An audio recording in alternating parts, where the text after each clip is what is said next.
Welcome to the FAIR Podcast. The Foundation for Apologetic Information and Research is a nonprofit organization dedicated to providing well-documented answers to criticisms of LDS doctrine, belief, and practice.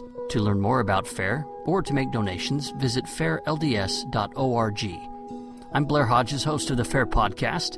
John Durham Peters is one of America's leading thinkers in the subject of communications. He's been called a master wordsmith and a wonderful brain. His work has been called witty, irreverent, and intellectually daring. Peters also happens to be Mormon. Media technology, the sending and receiving of information, can be understood as a call to action in the world, and Peters discusses some of the ethical questions media can raise. In the modern world, we live in a world of vastly increased awareness of global suffering without a concomitant or parallel growth in the means to help global suffering. We talk about the role media has played thus far in the restoration of the church through print, radio, and television. Christianity is a media-friendly religion. The sort of communication consciousness is very deep in Mormonism. I mean, the first act of the restoration is a theophany in 1820. The next act, you would probably say, is an act of publishing of the Book of Mormon. It's a media act to get the word out. Peters also brings a unique perspective to the possibilities and problems of witnesses and witnessing. Big, huge experiences sometimes leave us speechless. Sometimes the best witness is one which is stammering. Peters joined me through Skype from his home in Iowa for this two-part episode on Mormonism and Communication. We're here with John Durham Peters. He is currently the A. Craig Baird Professor in Communication Studies at the University of Iowa, and he has written several books, including Speaking into the Air, A History of the Idea of Communication, and another book on free speech called Courting the Abyss. Thanks for taking the time to join us today, John. My pleasure. And we're going to cover quite a few different topics today, but I want to start out by letting you give us a little bit of background, where you grew up, your membership in the church, mission, education, that sort of thing. Sure. Well, I was born in Salt Lake City in 1958, the first child of Carolyn Widsoe Durham and John Milton Peters. My dad was in med school and graduated in 1960 and moved to Baltimore for his residency at Johns Hopkins. We only lived there for a year because he got drafted. We moved to Alexandria, Virginia for 2 years. Then he decided he wanted to become a professor and went to Harvard School of Public Health, got a master's and Doctor of Science, and stayed there teaching until 1980. So that meant that I grew up, partly on the East Coast. Partly in Baltimore and Alexandria, but mostly in the Boston area. You grew outside of the Mormon corridor then, you were... Yeah, my mother used to say I grew up in the diaspora. So my parents kind of left the church. By the time we moved to Brookline in 1966, our church attendance was rather erratic. And though I was baptized at age 8, I didn't really go to church very often. And it was as an act of teenage rebellion. This is what my mother says. I think it's a little too psychological, but I with the invitation of a nice bishop and good home teacher and lots of support, decided to come back to the church at age 14, and I've never regretted it. So went to BYU for 2 years before my mission. I ended up skipping a grade in Boston schools. Went on my mission to the Netherlands, Amsterdam mission. Got home, married Marcia Paulson Peters. We've been married 31 years and 3 days. We have 2 kids. Graduated from the University of Utah with a bachelor's in English, master's in communication. Went to Stanford for a PhD, and have been at Iowa ever since with lots of travel. Cool. So that's my best effort to try to put it in a nutshell. We'll start out here by talking a little bit about the book that you wrote. I believe it's the first book that you wrote, Speaking into the Air. True. A History of the Idea of Communication. Talk a little bit about Speaking into the Air. Speaking into the air, I'm still rather fond of it. Usually after you finish a book, you hate it. And I was quite nervous about it at first, but I think it came out. Books are quite like children. You don't have control over them. They just come out in their own style and in their own way. I think it's a more successful, happier book than the second book. I was lucky enough to get an NEH fellowship for to support the writing of it. I think that the NEH, when they saw my proposal, they said, "Aha, we hate this ugly, gross word communication and all this popular culture stuff. Finally, someone who's going to straighten it out," because they're a very conservative granting institution. I can't quite figure out why they decided to fund it, but without that large S, it never would have been written. And it's sort of a strange project because you go into a lot of ideas that I wouldn't have expected. You cover a lot of different theorists. You talk about things like spirit rapping and aliens, cybernetics, and all sorts of strange things. How did you decide to include those sort of ideas? Well, part of it is a sense of mischief. That the field of communication studies, like lots of academic fields, tends to take itself a little bit too seriously.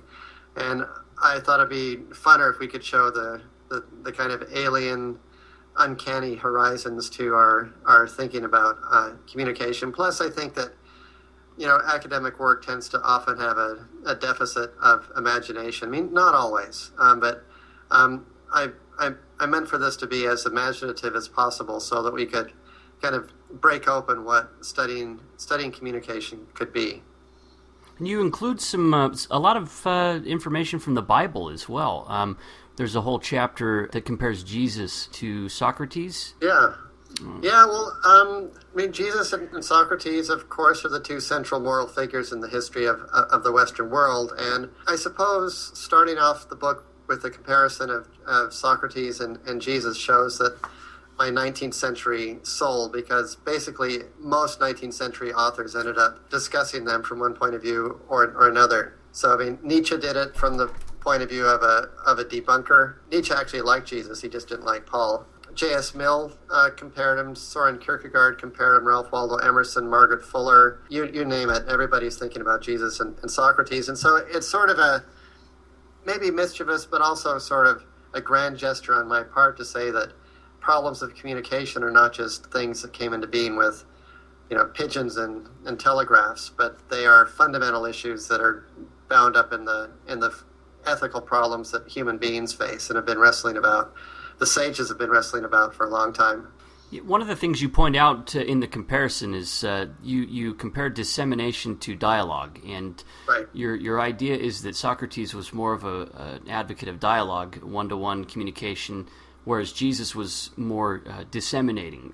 Did Mormonism inform that view of Jesus at all, or was it more based on the synoptic gospel accounts? Mormonism, of course, informs everything I write in one way or another in ways that it's hard for me to always identify. I'm not, this is sort of a previous point, is I'm not sure that when you look closely that Jesus represents a purely disseminative model, because after the parable of the sower, he offers the inside scoop to his disciples. So it's clear that he's willing to do sort of one-on-one clarification. But as I think I mentioned to Ethan Jorgensen in a conversation published in Dialogue, that the way that I kind of assured myself that all my very diligent labors in the Netherlands were not just wasted, were by the metaphor of dissemination, that I was casting seed that would someday bear fruit. I guess it's a good way to, cognitive dissonance for a young elder to keep themselves from going nuts about the constant indifference. Which you do. Yeah, I'm familiar with that. I served in Wisconsin, so not too successful of a mission in terms of conversions, but that's what we would talk about as well. It's interesting. Early 19th century missionaries would often fall back on the idea that we're warning them, we gave them their warning, and now we're moving on. And in fact, I just read a book by Reed Nilsson at the Church History Department about the Japanese mission, and after they pulled out of Japan in 1924, that was kind of the way that they salved their consciences. They said, we warned them, now we're out. It's funny because, like you, here later on, many decades later, we instead turned to the idea of sowing seeds for future generations. It's kind of the decline in millennialism, I think, may have something to do with that. Oh, that's a great point, because also in the Netherlands, I would think about, Parley Pratt, who would go into a town and preach and then leave, and sometimes even dust his feet. Yeah. One chance only. Whereas, in this town I was in once, Amersfoort, which I believe at the time had 4 companionships, an industrial town of 120,000 people. I mean, these people had an opportunity at least every 6 months to tell us to take a hike. That's awesome. It wasn't the most efficient use of human labor, perhaps, right. but right. It did good for. We would also say, well, it does good for us, sort of. Yeah, it did. It certainly. I remember our visiting general authority came and told us at one point that the main purpose of tracting was to keep the elders humble. That's true. Let's move on to specific events in church history as far as the use of media, and kind of talk about. In your book, you talk about the rise of different media sources. One thing that was really interesting to me is when you talked about the advent of the phonograph and how this was sort of a new media that captured something that had before that time been fixed. I'm talking about sound. Yeah. It's almost could capture time. You talk about. Go ahead and give us some background there. Well, one of the cool things about phonography. Phonography, I always need to be careful how to say that, because that might sound like another word which we're taught to avoid like the plague in the church, is that you have the possibility of time axis manipulation. That is, so for the first time in the history of the world, you can actually speed up a time series event, play it backwards, pitch shift it in music. You can do all, Alvin and the Chipmunks. You can, play music too fast or too slow, not only music. Prior to Edison's phonograph, every time a voice or sound came into being, it would vanish, and that was kind of definitional of sound. With the phonograph, it's possible to store sound. I mean, technically you can't store sound because sound is pressure. It's atmospheric vibration, but it's possible to trace it in such a way that you can reproduce it with more or less with varying degrees of accuracy. I mean, there's no such thing as a pure sonic replication, just because sound depends on the space that it's in, the architecture. And actually, while I'm on this point, one of the things that this is just a very recent thought, and an LDS connection, is with the building of the tabernacle, there's this kind of built-in thing in Mormon culture and Mormon intellectual life, an interest in acoustics.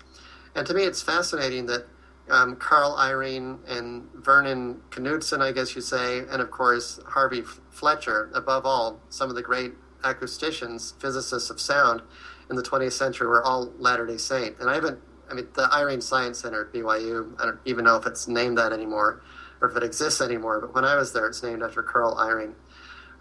I believe is the uncle maybe of Henry Eyring Sr., the father of, the chemist father of our President Eyring now. So there's this very interesting connection in Mormon culture with sound and acoustics, and it goes to the Doctrine and Covenants about where you cannot go, there you shall send. And in 1830s, send means send missionaries, but of course that gets reinterpreted by people like Alvin Dyer later as meaning broadcast. And President Kimball's great address, 73, 74, when he talks about the missionary effort going by transistors into Eastern Europe. There's this long, fascinating history of Mormonism being fascinated by sound. And, the latest version, of course, is the Conference Center, which is essentially a gigantic TV studio for the voice to go forth. My former student, Judd Case, wrote a really interesting piece on this. I don't know if you saw it I think it's in the Journal of Media and Religion, about the performance of Lyriel, the Brazilian Latter-day Saint pop singer, in General Conference, and both what it means for voice and a recording and what it means for the internationalization of the church. Yeah, it's a long answer, but... Yeah. No, yeah, the church wanted to tap into media pretty early on. We're seeing early on that they're using newspapers. They're using what's available to them, pamphlets. Absolutely.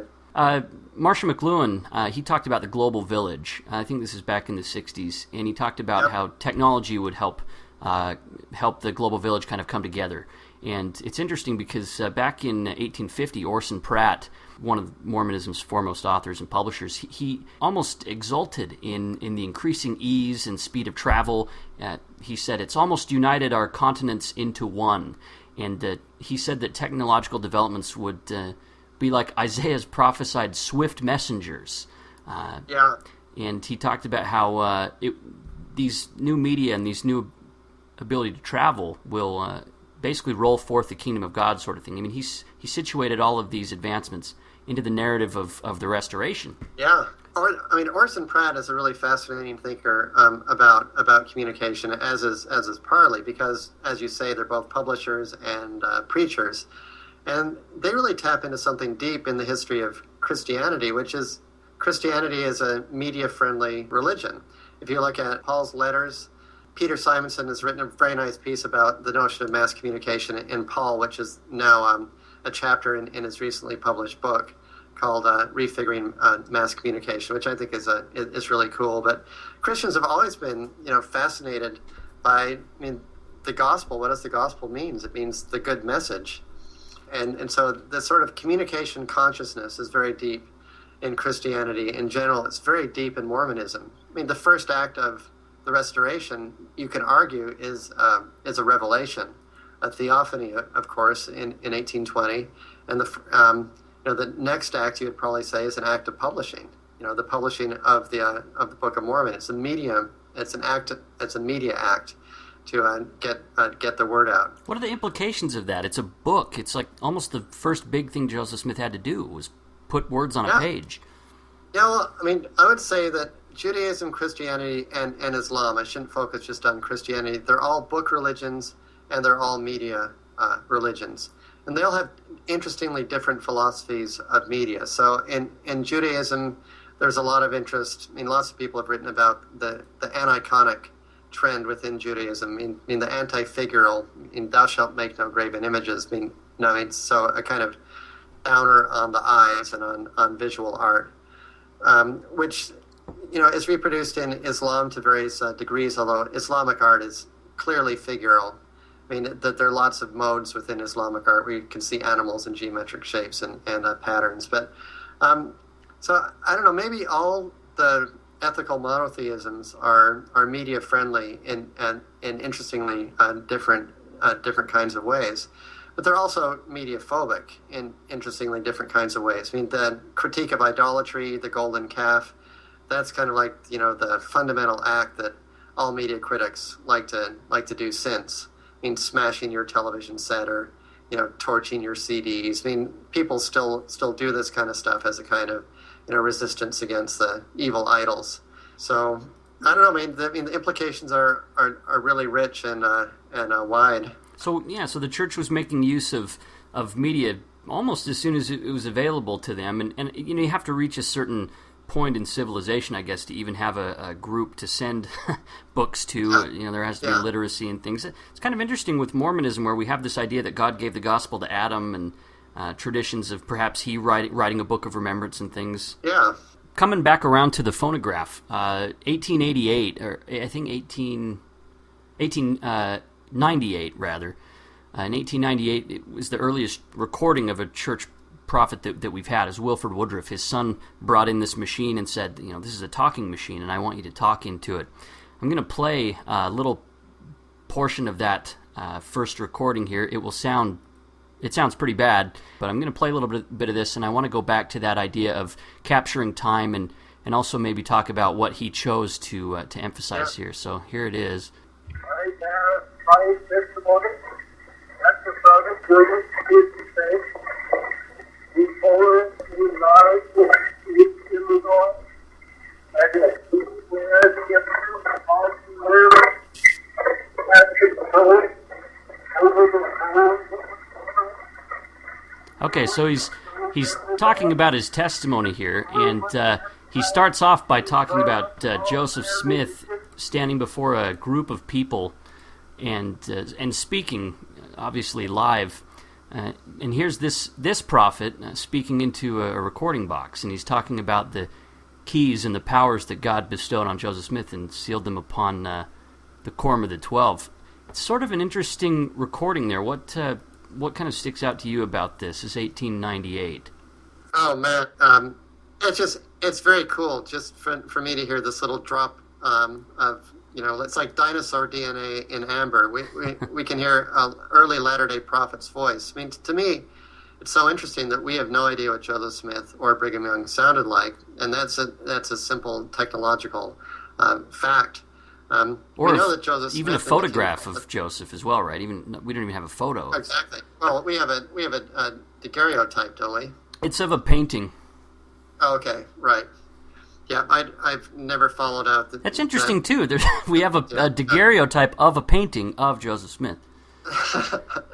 Well, that's one of the points I was going to make about the Wilford Woodruff voice. Is that the acoustic quality of it sounds like it's gone through multiple layers, just like what we know of Joseph's image has gone through multiple layers, and in some ways, our access to the past in general is always technologically mediated. And I mean, the argument that I make in speaking into the air is that these layers of mediation should not be necessarily seen as obstacles, but should be embraced for the richness that they give. And just to hear Wilford Woodruff's voice, someone who's edited diary I read when I was a teenager and was very inspired by. I mean, it's pretty thrilling because it's a kind of being in touch. I mean, we actually have access to the nonverbal, to what scholars call the paralanguage of Wilford Woodruff, which we don't have access to for Brigham Young or Joseph Smith, for instance. Why is it? It's the embodiment. I mean, we get something of the body of Wilford Woodruff. It's like having a lock of his hair. That's what I was going to say. Is why is it so interesting? Why is that? Because it's authentic. Because touch in some ways is understood as a more authentic sensation than sight, certainly, and that hearing always involves an element of tactility. It does mean if you've ever been at a rock concert or been by a really loud noise, you can feel sound, and that our eardrum is really an organ of touch or tactility. I mean, I know it's kind of metaphorical, but certainly, I mean, the eardrum is perturbed by sound waves, and that's how we hear. So there's, fides ex auditu, I think Paul, or Jerome's translation of Paul says, faith comes by hearing. And, Lee Eric Schmidt has this really cool book called, I'm forgetting what it's called, I think it's called Hearing Things, maybe, but which is about hearing and the religious imagination in America in the 18th and 19th century, just how important the voices. And what I haven't read it in great detail, but I kept thinking, where are all your Mormon examples? Because he easily could have plugged in a bunch. I mean, again, the King Follett discourse with Joseph trying to outshout the wind, and the very mode of delivery becoming a kind of type of the very problem that he's talking about, mortality and immortality. I mean, how do we get from this earthly sphere where voices vanish to an eternal sphere in which everything is written? Everything is written in heaven, as Joseph writes in section 128. That's really interesting. And in addition to this sort of romance of the sound, or this being courted by the sound, there's also been some pushback too. And you talk about this in your book, the kind of a recurring reticence to use new media for the fact that there's something inauthentic about it. It happened with writing when I think Plato was saying, that we're writing this down that's kind of ruining it. And the same sort of ideas came up with radio. The church started using radio in about 1922. That's when President Grant delivered the first Mormon message over the air. And then conference was broadcast in 1933. What are some of the reactions on the other side of the aisle that people have had to advances in new media where they've said, there's something dangerous about this, or there's something that we don't like about this? Yeah, let me come up with a more contemporary example. I think this tension is wonderfully captured by Elder Ballard and Elder Bednar in their two talks, in which Elder Ballard wants us to be aggressive even in embracing the potentials of new media for spreading the gospel. And I think Elder Bednar really has it's a magnificent analysis about the potential for, reality and irreality in new media. I mean, the world of simulation, we build temples. The world of simulation, we wreck marriages. And I think that the way that Elder Bednar puts it really captures that ambivalence just beautifully. And there was the same ambivalence about radio, that it's fake. that it has people call in the 20s and 30s talked about psychological burglary. These creepy voices coming into your house. And, some radio genres exploited this, like horror, the shadow knows, to use sound effects to kind of play up this, the creepiness of this disembodied voice coming into your household. And so, for us, the disembodied voice can be the voice of God or the voice of the Spirit or the voice of the prophet, but, voices that, don't have accountable origins. The point about that Steve Connor's book, he just says that ventriloquism was long understood as satanic witchcraft or black arts. In other words, dangerous stuff, to have a voice without a body. One way to to put it in academic speak is that new media always have dialectical responses. That is, that they always inspire fears and hopes, and usually the fears and the hopes are about the same things. So the disembodiment of radio is something that's fabulous if it can be seen as a kind of spiritual enhancement. It can also be seen as something terrifying if it's a kind of suggestive nudge of satanic power. Yeah, in the book, you talk about how radio quickly became an address to a very intimate audience. Broadcasting became very particular. Why is that? Well, what's funny is that, the style of address, which we think of as mass communication, was actually found in public settings, in congregational settings, so that where someone would stand up in front of the Bowery or the Tabernacle and talk to a bunch of people at once, you would evolve a very kind of declamatory, loud, shouty, impersonal style. But when you're talking even to millions of people over the radio, that kind of style doesn't work, because it makes them feel as if they're outside in a big crowd instead of sitting at home around the family circle. And so radio, to survive, had to evolve into modes of discourse that were chummy, sociable, chatty, conversational, and so they had to simulate a kind of style as if the radio was sitting there in the living room, which indeed it was. It's interesting to see how General Conference now, to move to television, I think the first televised General Conference was in 1949. And when you see General Conference, they're addressing, I'd like to welcome everyone to the conference center and all of you gathered throughout the world. So it seems Mormonism is still trying to construct this tight-knit community in General Conference, even though it's being broadcast. Yeah, I think it succeeds in doing that, because the cast of characters who speak to us are well known and beloved. The people who speak to us. So well enough so that President Uchtdorf can get up and make a joke about everybody expecting him to talk about flying airplanes. And it's very intimate, and I think it's really wonderful when we kind of expect him to talk about airplanes. When he talks about tree rings, people are caught off guard, and he's able to make an in-joke that is very endearing. You tied this sort of broadcast community to the idea of Mass, to the idea of a sacrament. Right. Well, I think part of it is from hanging out with Catholic friends who study media, and at one point I wrote a silly short little essay about the three approaches to media studies. There's the Catholic approach, the Protestant approach, and the Jewish approach. I haven't figured out what the LDS approach would be. Maybe we don't have enough LDS media scholars to try to figure out if there's one approach. But the Catholic approach is interested in ritual and institution, and as a simple kind of jokey pun, that Mass can also mean a noun. The great celebration, the ceremony, and indeed, Mass, the noun, comes from the Latin word mittere, to send. So, the Mass, the Catholic Mass, is itself a kind of sending, a broadcast, missio, a mission. Mission means, in German you say Sendung, or Sending, where I went on my mission in Holland. It means to be sent. And so there's all these really rich, semantic meanings built into European languages, which suggests that sending and massness doesn't need to mean anonymity and loss of contact, but actually something very profound, very meaningful.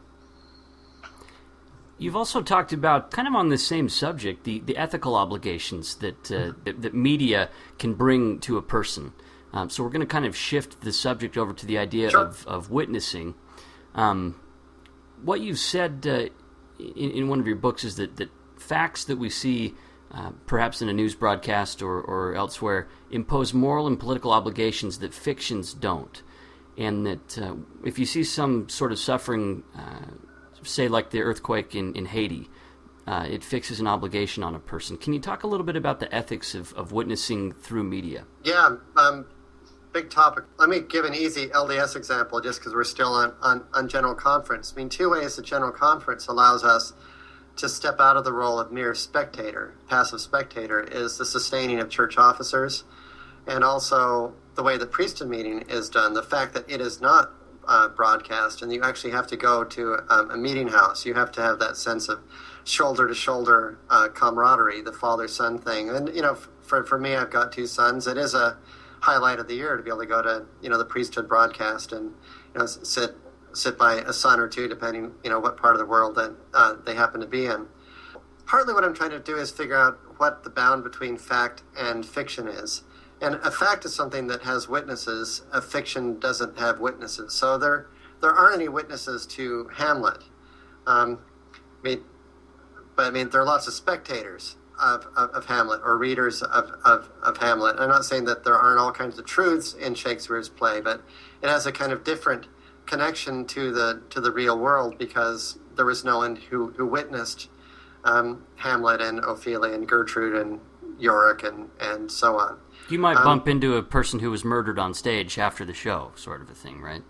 Right, yeah, exactly. Great example. Yeah. So, I mean, it's a willing suspension of disbelief, which is true for fiction. Of course, willing suspension of disbelief is also something which we do in religion as well. So, obviously, I'm not trying to say that religion is only on the side of the factual.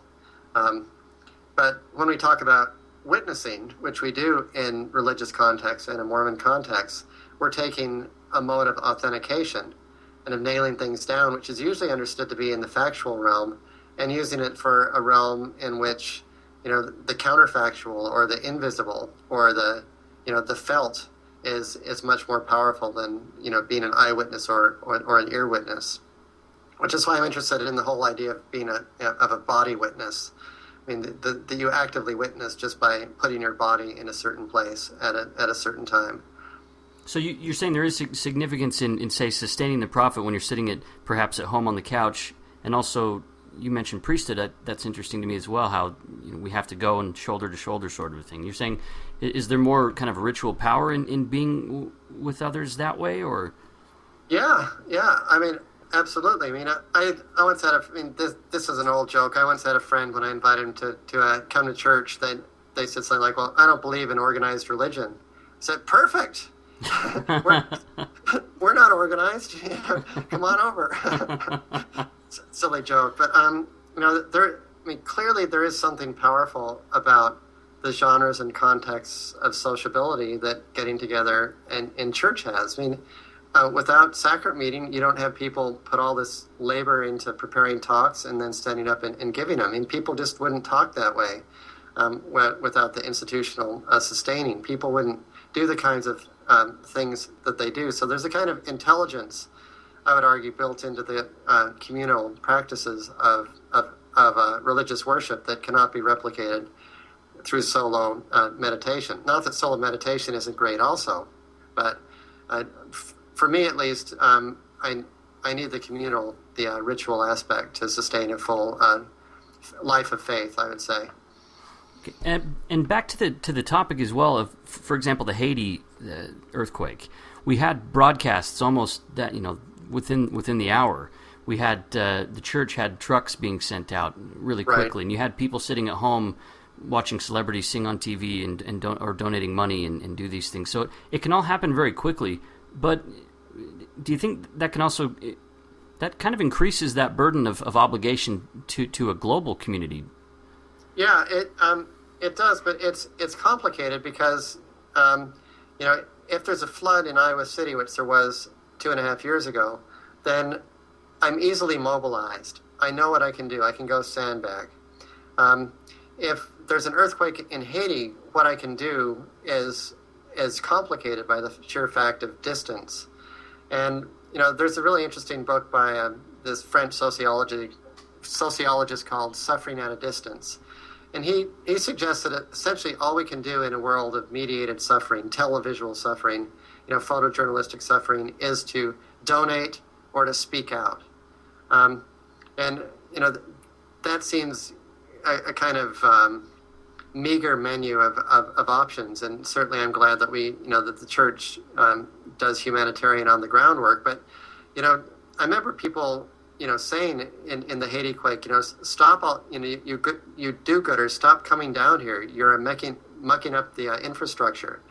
We can't support all these people coming in who don't know what they're doing. And so, I don't know, it's in the world of television and of journalism more generally, and this goes back to the 19th century. In the modern world, we live in a world of vastly increased awareness of global suffering without a concomitant or parallel growth in the means to help global suffering. Obviously, we have the rise of philanthropy and of all kinds of really great humanitarian organizations, but in the end, suffering is intractable. You can't fix it. My mother-in-law recently died, I guess almost 3 weeks ago, and sometimes when you watch the Haiti thing, you see, if only I were there, I could do something. But sometimes you are there, and you still can't do anything. Right. Besides, I guess President Eyring talked about this in a conference about he wanted to see the master lesson in how you minister to suffering. President Kimball comes in, talks to his dad, just hangs out, doesn't do anything. And I think sometimes admitting our impossibility to do anything except just be there is maybe the most profound testimony of care or of love that we can bear. So I'm a big believer in showing up. You just go to church. You just do your home teaching, good stuff will happen. It seems to me to be kind of your solution to the problem of communication itself as well, that there's this sort of gap between sender and receiver that if you really take the time to think about it, doesn't feel like we're really able to bridge in a perfect way. And right. So just kind of being there, is that tied into your idea of how communication works at all? Yes, absolutely. Thank you. I like these slow pitches down the middle. It's excellent. Okay. Let's see. So, in speaking into the air, I talk a lot about, the anxieties that are aroused, as we just discussed, about disembodied media. And a lot of the people who are complaining about radio or the telephone make it sound as if it would all be fixed if we could only get there face to face. And the melancholy conclusion of speaking into the air is that, even being there, touch is no guarantee either. Touch may be the best, but, at some level it may be, the guarantee of authenticity. But in the end, you can't guarantee sincerity or authenticity. There are no guarantees. That's why faith is so fundamental for all that we do.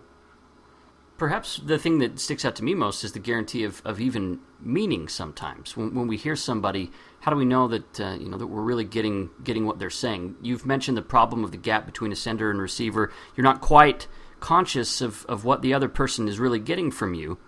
And you've compared it to sensory experience, the taste of pineapple to the pains of childbirth.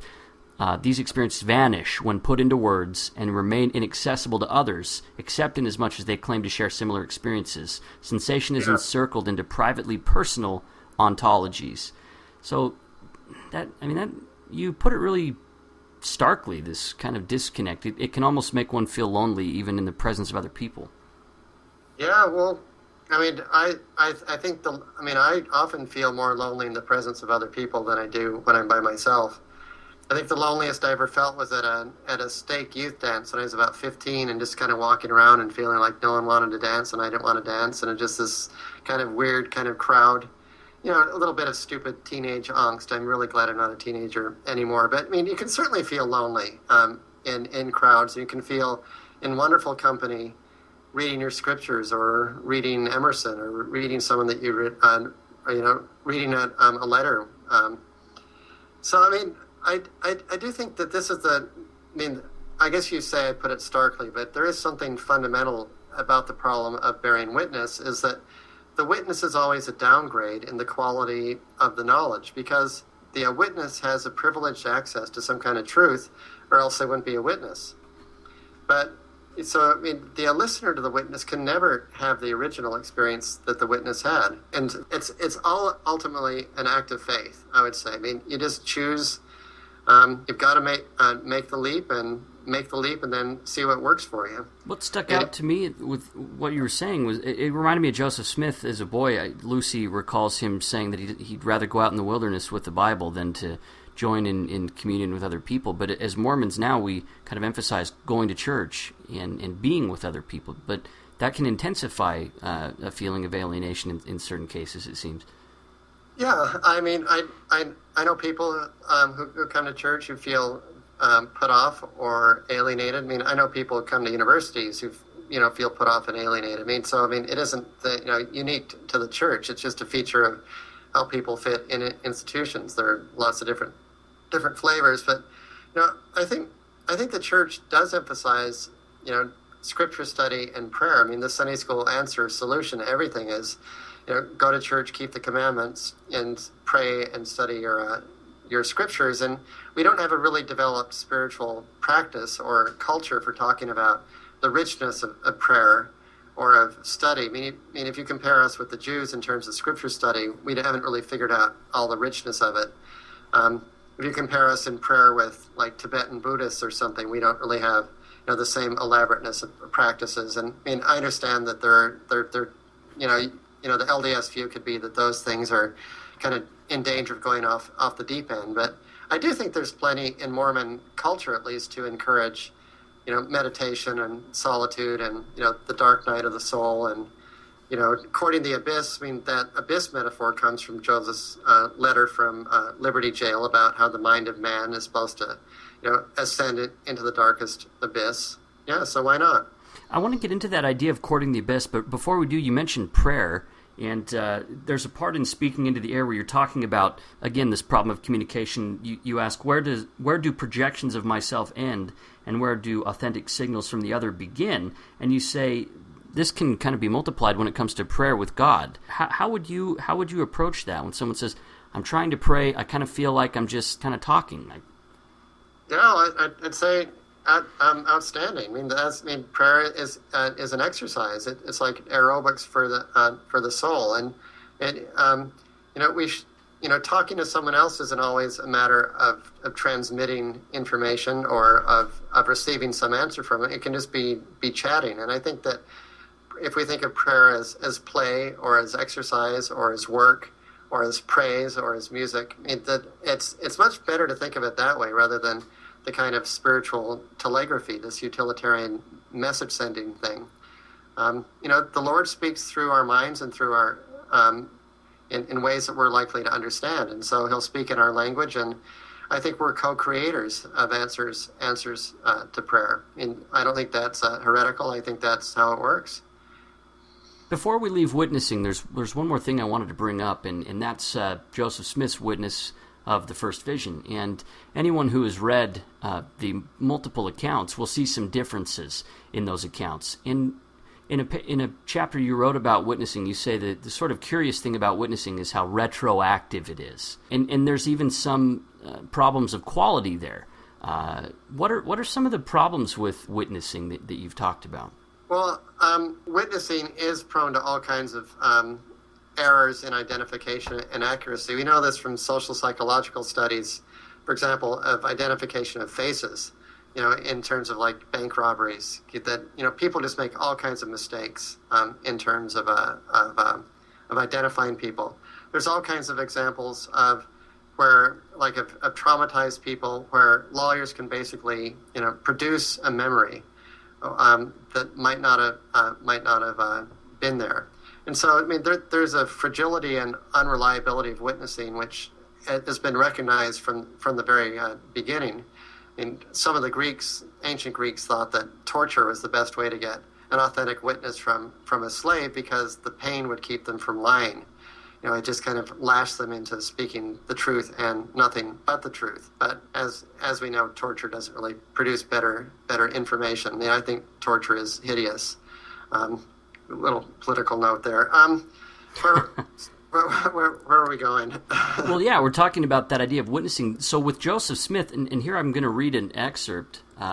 Here's Now, no low balls right here. What I'm going to do is, I assume you're familiar with the regular account that we hear, the canonized Pearl of Great Price account.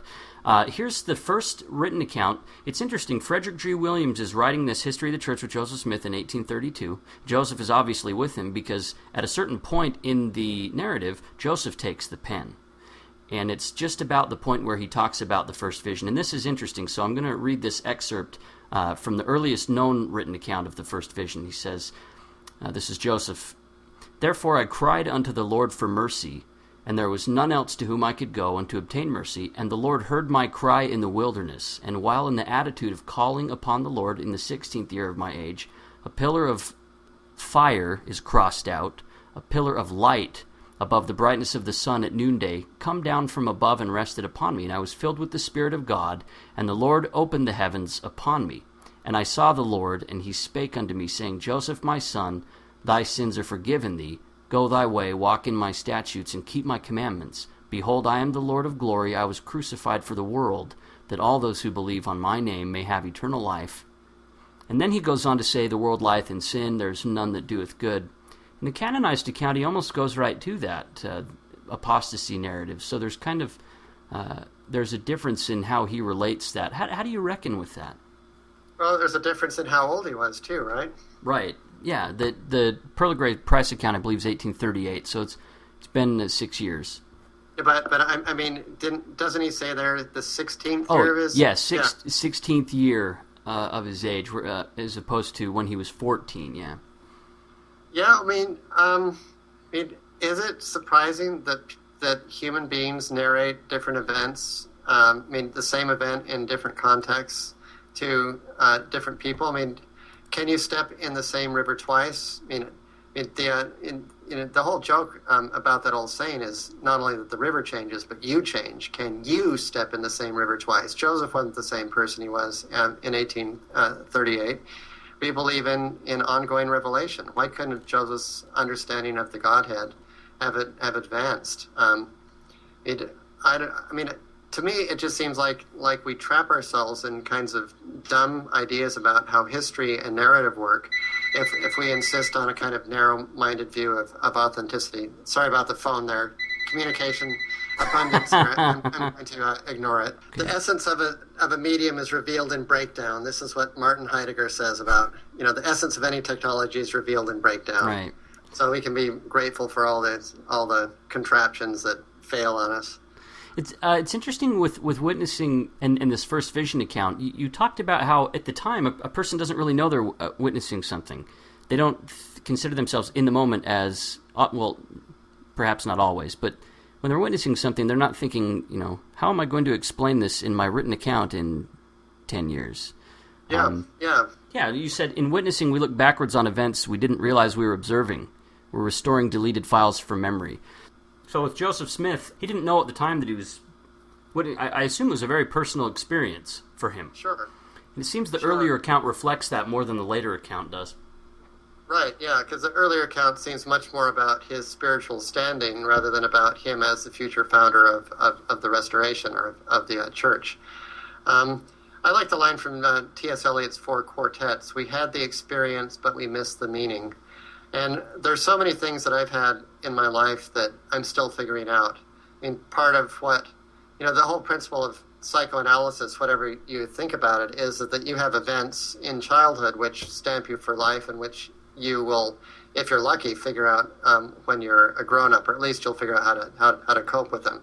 I'm not endorsing psychoanalysis, but what you have common to psychoanalysis and the argument that I'm making is an idea that big, huge experiences sometimes leave us speechless. Sometimes the best witness is one which is stammering or fumbling. We all know this from Mormon testimony meeting, that often we feel the Spirit most strongly, not when the word is most slickly delivered, but when someone's fumbling and breathy and weepy and it's not coming through. We know this also through people who are traumatized. I mean, witnesses of the Holocaust often don't witness it. Or World War II vets. You probably have friends too. Or relatives who lived through World War II. They don't talk about it, and that silent witness is perhaps the most eloquent witness. So, witnessing is fallible, but I mean, like all the other modes of historical apprehension, I guess that's a good pun. Sorry, in sense of fear and of grasping, but of historical knowledge, we know history through witnesses, but it means that it's fallible, and ultimately, you're going to get a kind of multi-perspectival, multicolored picture of the past. And we Latter-day Saints are sort of unique or not unique, but we have a kind of dangerous or interesting point of view in making articles of faith depend upon history. And I think sometimes we trip ourselves with unsophisticated or unhelpful understandings of what history is or how it works, because it's messy. History's messy. As you know, if we were at the crucifixion, we would see the torchlight red on sweaty faces. We might not see the great event, which we can remember when we partake of the sacrament. Sometimes, I think it's interesting that we bear witness when we take the sacrament to an event that we didn't witness. We remember something which we only have read about, but I think a lot of people would understand that kind of witness is a more powerful one than if you were just a historical observer at Christ's Passion, because there are lots of historical observers there for whom it meant nothing whatsoever, and Pilate or the soldiers who just went on and with their lives and did nothing with it. Whereas we who weren't there, it can be something very transformative. And so, why should the historical authenticity be the determiner of our spiritual life? I mean, that just seems to put our eggs in the wrong basket to me. So why does my gut tell me that it's not that way? That, boy, it would be so great to have been there, even if I just saw the torchlights. I think your point's well made, but there's still a gut feeling that kind of runs against that. Why do you think that is? Because you live in a world of movies and of texts and of historical novels. I mean, we've grown up. I mean, modern life is a world of. We understand history as time travel. I mean, that history is a kind of, you call up your travel agency and you go on this little trip to the past, and we do this through movies, through novels, like I say, and there's this kind of urge and itch and appetite to think that we could really be there. And, in fact, if we were there in Jerusalem during the crucifixion, we might have gotten stuck in traffic. I'm not trying to be traffic, right? Ironic, but I mean, there might not have been a hotel, or you might have gotten robbed on the way in, or Monty Python, for all their blasphemous irreverence. When they talk about the Sermon on the Mount, they kind of point out Jesus didn't have a microphone. And so someone listening in the distance says, "Blessed are the cheese makers," and there's this little gag in the life of Brian about mishearing Jesus, so that being at the Sermon on the Mount might have actually been a less high quality experience than having it nicely edited and distilled. Thanks for listening to this episode of the Fair Podcast with John Durham Peters. He'll join us again in the next episode to talk about his book, Courting the Abyss, on free speech in America. John discusses John Milton and truth grappling with error, Paul on not offending one's neighbor, civility in political discourse, the recent mosque controversy in New York, John's work on the atonement, and we'll talk about why he places mercy at the heart of his theory of communication. Questions and comments can be emailed to podcast@fairlds.org or join us for conversation on the blog at fairblog.org.